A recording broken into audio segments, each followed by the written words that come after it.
화장실 거울 앞에 선 신랑의 충격적인 표정과 거울 속에는 혼자만 비치는 모습. 옆에 서 있어야 할 신부의 자리는 텅 비어 있고 신랑의 목과 팔에는 검붉은 상처 자국들이 선명하게 드러나 있다. 거울엔 신부가 비치질 않고 왜 몸무게가 3개월간 30kg 줄었는지 기이한 현상이 이해가 되시나요? 자, 지금 싸늘한 이야기가 시작됩니다. 서울 강남구 39세 미혼 남성이 3개월 만에 30kg가 빠졌습니다. 원인은 신혼 첫날 밤부터 시작된 아내의 기이한 행동 때문이었는데, 여러분, 결혼 앱에서 만난 사람이 혹시 거울에 비치지 않는다면 어떻게 하시겠어요? 황당한 소리 같지만 오늘 들려드릴 이야기는 실제로 일어난 일입니다. 이정민 씨 39세. 서울 강남에서 작은 세무사무소를 운영하는 그는 평범한 직장인이었습니다. 하지만 명절만 되면 지옥이었죠. 정민아, 내 사촌 동생 벌써 애 둘째 낳았다. 너는 언제 결혼할 거냐? 30 후반이면 정자도 늙는데 빨리 안 하면 애도 못 낳아. 친척들의 잔소리가 칼처럼 파고들었어요. 어머니는 아예 매일 결혼정보회사 팸플릿을 식탁에 올려놓으셨고요. 그래서 정민 씨는 결국 가입했습니다. 듀오, 선데이, 가영까지 무려 3군데나요. 월 회비만 90만 원. 등골이 휘었지만 어쩔 수 없었어요. 그러던 어느 금요일 저녁 핸드폰에 알림이 떴습니다. 띠링. 매칭 성공. 윤서연 님이 당신에게 관심을 표현했습니다.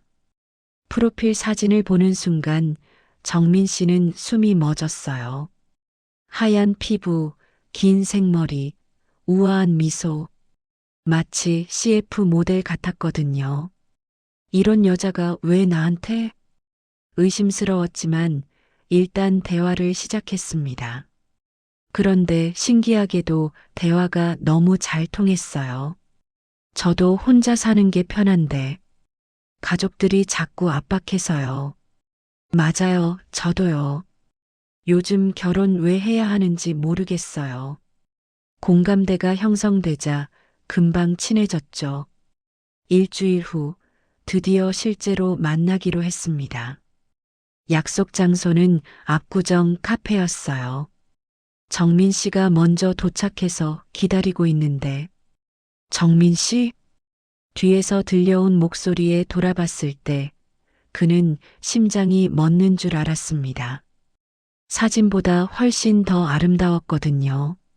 그런데 악수를 하는 순간 이상한 느낌이 들었어요. 차갑다. 그녀의 손에서 뼛속까지 스며드는 냉기가 전해졌습니다.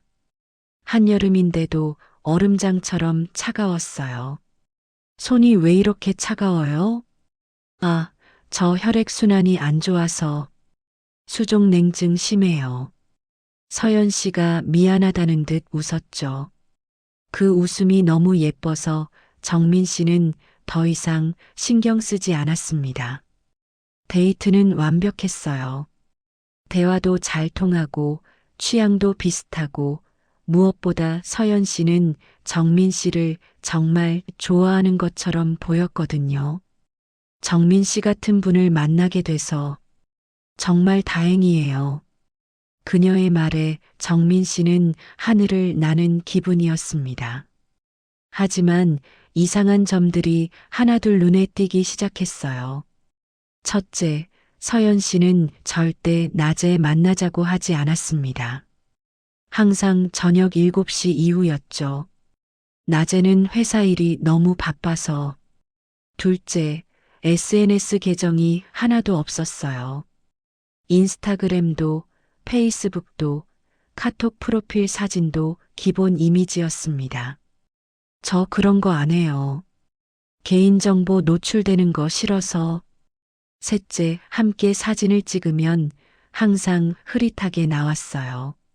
정민 씨는 선명한데 서연 씨만 유독 초점이 안 맞는 것처럼 뿌옇게 찍혔거든요. 제가 사진 발이 안 받아요. 그냥 함께 있는 게 좋아요. 그래도 정민 씨는 대수롭지 않게 생각했어요. 사랑에 빠졌으니까요. 2달 후, 두 사람은 결혼을 결심했습니다. 너무 빠른 것 같았지만 둘 다 나이가 있었고 가족들의 압박도 심했거든요. 아이고, 며느리가 이렇게 예쁘다니. 우리 정민이 복 터졌네. 어머니는 기뻐서 눈물을 흘리셨어요. 하지만 이상한 일이 있었습니다. 서연 씨 부모님은 언제 만날 수 있어요? 부모님이 몇 년 전에 교통사고로 돌아가셨어요. 형제도 없고 친척들도 연락이 끊긴 지 오래예요. 그럼 결혼식에는 누가 오세요? 회사 동료 몇 명만. 괜찮죠? 뭔가 이상했지만 요즘 시대에 그럴 수도 있다고 생각했습니다. 정민 씨는 더 이상 묻지 않았어요. 결혼식은 작은 예식장에서 조촐하게 치렀습니다. 신부 측 하객은 정말로 5명 뿐이었어요. 그것도 다들 서연 씨와 별로 친해 보이지 않았죠. 오랜만이네요. 그러게요. 잘 지내셨어요? 딱 그 정도의 건조한 대화만 오갔어요. 하지만 정민 씨는 신경 쓸 겨를이 없었습니다. 너무 행복했거든요. 신혼 첫날 밤이었어요. 새 아파트 침실에 누워 있는데 갑자기 온몸이 얼어붙는 듯한 냉기가 스며들었습니다. 여보, 히터 좀 틀까? 네, 더운데. 오빠 어디 아파요? 이상했어요. 서연 씨는 반팔 잠옷을 입고 있는데 정민 씨만 이불을 뒤집어 쓰고 있었거든요. 그날 밤 정민 씨는 악몽을 꿨습니다. 누군가 자신의 목을 조르는 꿈이었어요. 차갑고 축축한 손이 온몸을 훑으며 뭔가를 빨아들이는 느낌. 슉슉, 슉슉. 기분 나쁜 흡입 소리가 귓가에 울렸습니다. 윽, 윽. 숨이 막혀 깨어났을 때 온몸이 식은 땀으로 흠뻑 젖어 있었어요. 거울을 봤을 때 정민 씨는 비명을 지를 뻔했습니다. 목과 팔, 가슴에 시퍼런 멍 자국들이 선명하게 나 있었거든요. 여보, 이게 뭐야? 하지만 서연 씨는 깊이 잠들어 있었습니다. 아니, 잠든 게 맞나요? 가만히 보니 가슴이 전혀 오르내리지 않았어요.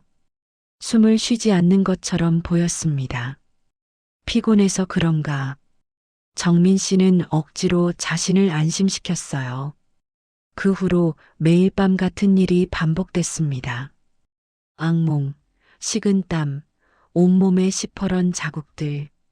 더 심각한 건 정민 씨의 몸이 하루가 다르게 말라가고 있다는 거였어요. 결혼 전 75kg이었던 몸무게가 일주일 만에 70kg, 2주 만에 65kg, 한 달 만에 58kg까지 떨어졌습니다.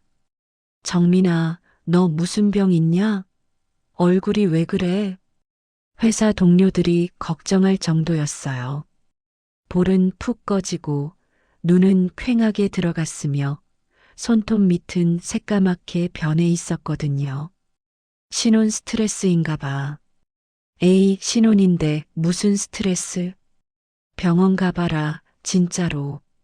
정민 씨도 이상하다고 생각했어요. 그래서 병원에 가봤습니다. 검사 결과 아무 이상 없습니다. 조금 피곤하신 것 같은데 푹 쉬세요. 의사는 그렇게 말했지만 몸은 계속 말라갔어요. 그러던 어느 날 밤 결정적인 사건이 일어났습니다. 화장실에서 양치질을 하는데 서연 씨가 옆에 와서 섰어요. 오빠, 나 오늘 회사에서 그녀가 말을 하는데 정민 씨는 거울을 보다가 굳어버렸습니다. 거울 속에는 자기 혼자만 비쳐 있었거든요. 바로 옆에 서연 씨가 서 있는데도 거울에는 전혀 보이지 않았어요. 여, 여보, 왜, 무슨 일 있어? 거울 좀 봐봐. 서연 씨가 거울을 보는 순간 그녀의 표정이 굳어졌습니다. 그리고는 당신 요즘 너무 예민한 것 같은데? 신혼 스트레스 심하네. 차갑게 말하고는 침실로 들어가 버렸어요. 정민 씨는 혼자 화장실에 남아 거울을 뚫어지게 쳐다봤습니다. 분명 서연 씨가 비춰지지 않았어요.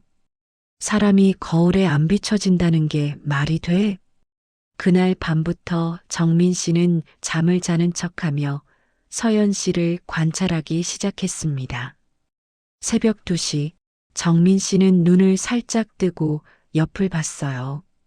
서연 씨가 침대에 누워 있었는데 눈을 뜨고 있었습니다. 멍하니 천장을 바라보고 있었어요. 그런데 이상했어요. 눈을 깜빡이지 않았거든요. 마치 인형처럼 꼼짝도 하지 않고 숨소리도 안 들려. 정민 씨는 귀를 기울였습니다. 옆에 사람이 누워 있는데 숨소리가 전혀 들리지 않았어요. 가슴도 움직이지 않고 코로 공기가 나오지도 않았습니다. 그때였어요. 서연 씨가 갑자기 몸을 돌려 정민 씨를 쳐다봤습니다. 왜 앉아? 그 목소리가 평소와 달랐어요. 낮고 차갑고 감정이 없는 목소리였습니다. 아니, 그냥 빨리 자. 피곤하잖아. 서연 씨의 손이 정민 씨의 이마를 쓰다듬었어요. 그 순간 뼛속까지 얼어붙는 냉기가 전해졌습니다. 그리고 정민 씨는 의식을 잃었어요. 다음 날 아침 정민 씨는 59kg에서 54kg으로 떨어져 있었습니다. 하룻밤 사이에 5kg가 빠진 거예요. 이건 말이 안 돼. 정민 씨는 공포에 떨었습니다. 그리고 결심했죠. 회사 김 차장한테 물어봐야겠어. 김 차장은 평소 귀신, 무당, 점술 같은 것에 관심이 많았거든요. 회사 사람들은 미신쟁이라고 놀렸지만 지금은 그분밖에 없었어요. 점심시간 정민 씨는 김 차장을 따로 불러냈습니다. 차장님, 제가 이상한 질문 하나 해도 될까요? 뭔데? 말해봐. 사람이 거울에 안 비춰지고 숨도 안 쉬면 정민 씨가 떨리는 목소리로 상황을 설명하자 김 차장의 얼굴이 사색이 됐어요. 정민아, 네, 그거 산 사람 아니야. 그 순간 정민 씨의 머릿속이 하얘졌습니다. 귀신이야. 그것도 원한이 깊은 원혼이 사람으로 둔갑한 거지. 보통 결혼 못하고 죽은 처녀 귀신들이 그래. 뭐라고요? 지금 당장 이 사람한테 가봐. 김 차장은 명함을 꺼내줬어요. 영험한 방 만신이라고 적혀 있었습니다. 여기 내가 아는 무당이야. 빨리 가. 늦으면 죽어. 정민 씨는 그날 저녁 서연 씨 몰래 무당집을 찾아갔습니다. 인천 송도 한 주택가 골목 끝에 있는 낡은 한옥. 굿당이라는 간판이 붙어 있었어요. 저기요? 문을 열고 들어가자 60대쯤 되어 보이는 여자가 앉아 있었습니다. 기다리고 있었다. 네, 저를요? 당신 뒤에 뭐가 붙어 있는데 그게 워낙 독해서 여기까지 기운이 느껴졌어. 박만 씨는 정민 씨를 빤히 쳐다봤어요. 몸무게 많이 빠졌지? 40kg대까지 떨어질 거야. 이대로 두면. 그럼 제 아내가 정말 아내가 아니야. 귀혼이지. 귀혼이요? 결혼 못하고 죽은 귀신이 남자를 찾아와서 억지로 결혼하는 거야. 그리고 그 남자의 생기를 빨아먹지. 박만 씨는 정민 씨에게 자초지종을 설명했어요. 당신 아내라는 여자, 이름이 윤서연이지? 어떻게 아셨어요? 그 귀신 유명해. 이 동네에서 벌써 세 번째야. 세 번째요? 10년 전에도, 5년 전에도 똑같은 일이 있었어. 결혼정 보혜사에서 만난 남자들이 결혼 후 급속도로 쇠약해지다가. 그래서 어떻게 됐어요? 둘 다 죽었지. 몸무게 30kg대까지 떨어지다가 결국 심장마비로. 정민 씨는 온몸에 소름이 돋았습니다. 그럼 저도 이대로 두면 당신도 한 달 안에 죽어. 당장 구술해야 해. 박만 씨는 급히 준비를 시작했어요. 제단을 차리고 부적을 쓰고 붓과 징을 꺼내고 오늘 밤 12시에 다시 와. 그때 굿판 버릴 거야. 밤 12시 정민 씨는 다시 굿당을 찾았습니다. 서연 씨에게는 회사 야근이라고 거짓말했어요. 박만 씨는 이미 굿당 한가운데에서 준비를 마치고 있었습니다. 앉아. 그리고 절대 제단 밖으로 나가지 마. 정민 씨가 제단 안에 앉자 박만 신이 북을 치기 시작했어요. 쿵, 쿵, 쿵쿵쿵. 윤서연, 나와라. 내가 한 짓을 내가 다 안다. 박만신이 외치자 갑자기 굿당 안의 온도가 급격히 떨어졌습니다. 쉭. 차가운 바람이 불어왔고 모든 촛불이 꺼졌어요.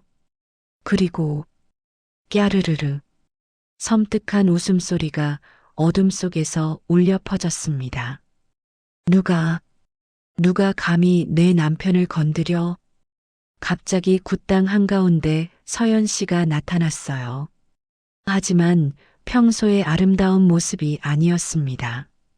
머리카락은 흐트러져 얼굴을 가리고 피부는 시퍼렇게 변해 있었으며 손톱은 10cm나 길게 자라나 있었거든요.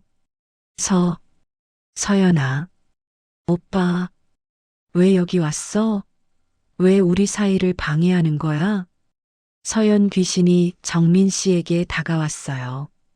하지만 재단의 부적 때문에 더 이상 들어오지 못했습니다. 이 자식, 썩 물러나. 박만신이 부적을 던졌어요.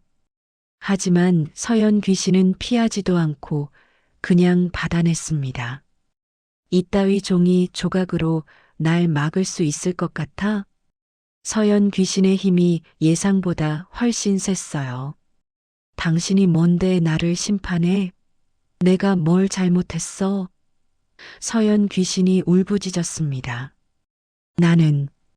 나는 그냥 사랑하고 싶었을 뿐이야. 결혼하고 싶었을 뿐이라고. 내가 사랑이라고 부르는 게 사람을 죽이는 거냐? 박만신이 외쳤어요. 이미 3명이나 내 손에 죽었어. 그것도 모자라 4번째 희생자를 만들 거야?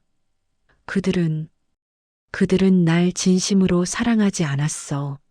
하지만 정민 오빠는 달라. 서연 귀신이 정민 씨를 보며 말했어요. 오빠는 날 진짜로 사랑했잖아. 내 손이 차갑다고 걱정해주고, 내가 힘들어하면 안아주고, 그건 내가 사람인 줄 알았으니까. 정민 씨가 떨리는 목소리로 말했습니다. 내가 귀신인 걸 알았으면 뭐, 날 피했겠지? 무서워했겠지? 다들 그래. 서연 귀신이 비명을 질렀어요. 그 순간 굿당 안의 모든 물건들이 둥둥 떠올랐습니다. 나는 300년 동안 혼자였어. 300년 동안 아무도 날 사랑하지 않았어. 그때 박만신이 물었습니다. 서연아, 내가 왜 귀신이 됐는지 말해봐. 어떻게 죽었어? 서연 귀신의 움직임이 멈췄어요. 그건 말 안 해도 돼. 내가 이미 알아냈거든. 박만신은 낡은 책 한 권을 꺼냈습니다. 이건 인천 지역의 옛날 기록이야. 여기 내 이야기가 나와 있어. 서연 귀신의 얼굴이 일그러졌어요. 300년 전 인천 부평에 윤서연이라는 처녀가 살았지. 부잣집 외동딸이었는데 20살 때 부모님이 돌아가셨어. 그만. 그리고 재산을 노린 친척들이 너를 독살했지. 결혼도 시키지 않고 그냥 재산만 빼앗으려고. 그만하라고. 서연 귀신이 울부짖었습니다. 삼촌, 사촌 오빠들. 그들은 내 밥에 독을 섞었어. 며칠 동안 고통스럽게 죽어가는데도 아무도 의사를 불러주지 않았지. 그래서 원한을 품고 귀신이 된 거지. 나는 그냥 사랑하고 싶었어. 평범하게 결혼해서 아이 낳고 행복하게 살고 싶었다고. 서연 귀신이 무릎을 꿇으며 울었어요. 하지만 그들이, 그 욕심 많은 친척들이 모든 걸 빼앗아 갔어. 내 인생을, 내 미래를, 내 사랑을. 박만신은 한숨을 쉬었습니다. 서연아, 내 마음은 이해해. 억울하게 죽은 것도, 원한이 깊은 것도 다 알아. 그럼 날 이해해 주는 거야? 하지만 내가 복수할 대상은 정민 씨가 아니야. 뭐? 너를 죽인 친척들, 그 후손들이 아직 살아있어. 박만신은 노트북을 꺼냈습니다. 그리고 화면을 보여줬어요. 이 사람들 봐. 윤재혁, 윤미선, 윤상호. 모두 내 친척들의 후손이야. 화면에는 SNS 사진들이 떠 있었어요. 강남에 사는 부유한 가족들의 모습이었습니다. 저들이 나를 죽인 친척들의 후손? 그래. 300년 전 내 재산으로 부자가 된 그 집안의 후손들이야. 지금도 그 재산으로 떵떵거리며 살고 있어. 서연 귀신의 표정이 변했어요. 정민 씨를 향한 집착에서 진짜 원수들을 향한 분노로 바뀌었습니다. 저들이 내 돈으로? 그래. 내가 복수할 사람들은 바로 저들이야. 죄 없는 정민 씨 말고. 박만신이 말했어요. 정민 씨는 그냥 너처럼 외롭고 결혼 압박에 시달리는 평범한 사람이었어. 내 진짜 원수가 아니라고. 서연 귀신은 한참 동안 정민 씨를 바라봤습니다. 오빠, 미안해. 나는 그냥, 알아. 정민 씨도 눈물을 흘렸어요. 너도 피해자였구나. 너도 그냥 사랑하고 싶었던 거지. 두 사람은 한참 동안 마주보며 울었습니다. 서연아, 이제 내가 할 일을 하러 가자. 박만신이 말했습니다. 하지만 복수를 하면 나는 지옥에 가는 거 아니야? 아니야. 정당한 복수는 하늘도 인정해. 너를 죽인 자들에 대한 응징은 내 권리야. 그날 밤 강남구 대치동 한 고급 아파트에서 이상한 일들이 벌어졌습니다. 윤재혁 씨 45세는 저녁 식사를 하다가 갑자기 목을 잡고 쓰러졌어요. 윽, 윽. 음식이 목에 걸린 것도 아닌데 숨을 쉴 수가 없었습니다.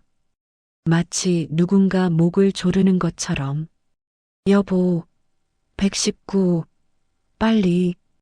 구급차가 왔을 때는 이미 늦었어요. 윤재혁 씨는 질식사했습니다. 같은 시각 대구에 사는 윤미선 씨 38세는 집에서 갑자기 온몸에 시퍼런 멍이 생기기 시작했어요. 아, 뭐야 이게. 멍은 점점 퍼져나갔고 피부가 썩어 들어가기 시작했습니다. 마치 300년 전 독에 중독돼 죽어가는 것처럼. 살려줘, 살려줘. 하지만 아무도 그녀를 살릴 수 없었어요. 부산의 윤상호 씨 52세도 마찬가지였습니다. 한밤중에 갑자기 온몸이 얼어붙기 시작했거든요. 춥다. 너무 춥다. 실내 온도는 25도인데 그는 얼어 죽어가고 있었어요. 새벽 3시, 3명 모두 동시에 사망했습니다.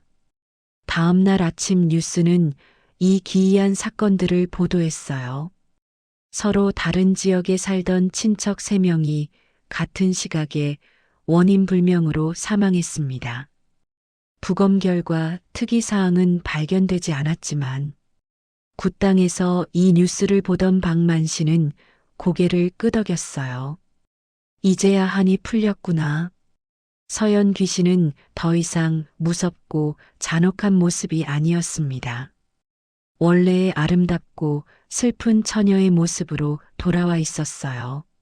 오빠, 정말 미안해요. 괜찮아. 이제 편히 쉬어. 정민 씨가 말했습니다. 너도 힘들었겠다. 300년 동안 오빠를 만나서 정말 행복했어요. 비록 짧았지만 서연의 모습이 점점 흐려지기 시작했어요. 다음 생에는 제대로 만나요. 그때는 내가 진짜 사람으로. 그래. 그때는 제대로 사랑하자. 서연 귀신은 미소를 지으며 사라졌습니다. 마지막까지 정민 씨를 바라보면서 정민 씨는 2달 동안 병원에 입원했습니다. 몸무게가 42kg까지 떨어진 상태였거든요. 링거를 맞고 영양제를 먹고 재활치료를 받으며 천천히 회복했어요. 다행히 젊어서 몸이 빨리 회복됐습니다. 퇴원 후 정민 씨는 완전히 달라진 사람이 됐습니다. 정민아, 또 소개팅 주선해줄까? 아니요, 괜찮아요. 언제까지 혼자 살 거야? 혼자 사는 것도 나쁘지 않더라고요. 편하고요. 어머니도 친척들도 더 이상 강요하지 않았어요. 정민 씨가 죽을 뻔한 일을 겪은 후라 그랬죠. 지금 정민 씨는 여전히 혼자 살고 있습니다. 하지만 외롭지 않아요. 취미도 생기고 친구들도 만나고 일도 열심히 하고 있거든요. 다만 한 가지 바뀐 게 있다면 매년 음력 2월 14일에는 꼭 절에 갑니다. 서연의 기일이거든요. 편히 쉬세요. 다음 생에는 정말로 행복하길 바랄게요. 정민 씨는 절을 하며 기도합니다. 그리고 집에 돌아오는 길에 가끔 따뜻한 바람이 뺨을 스치는 느낌이 들어요. 마치 누군가 고맙다고 말하는 것처럼. 그래, 잘 가. 이제는 정말 편히 쉬어. 정민 씨는 하늘을 보며 웃습니다. 결혼은 하지 않았지만 그는 지금 행복합니다. 남의 시선도 사회의 압박도 더 이상 중요하지 않거든요. 자신의 인생을 자신이 선택하는 것, 그게 진짜 행복이라는 걸 깨달았으니까요. 여러분, 이 이야기를 들으면서 무엇을 느끼셨나요? 결혼에 대한 압박, 외로움, 사회적 시선, 이런 것들이 우리를 얼마나 절망적으로 만들 수 있는지 보셨죠? 하지만 그렇다고 해서 잘못된 선택을 해서는 안 됩니다. 진정한 사랑은 급하게 찾는 게 아니라 자연스럽게 찾아오는 거예요. 남들의 눈치를 보며 서둘다가는 정민 씨 같은 일을 당할 수도 있습니다. 그리고 혹시 주변에 갑자기 많이 마르거나 이상한 증상을 보이는 분이 있다면 병원부터 가보시라고 하세요. 요즘 세상에 귀신 때문에 아픈 사람은 없으니까요.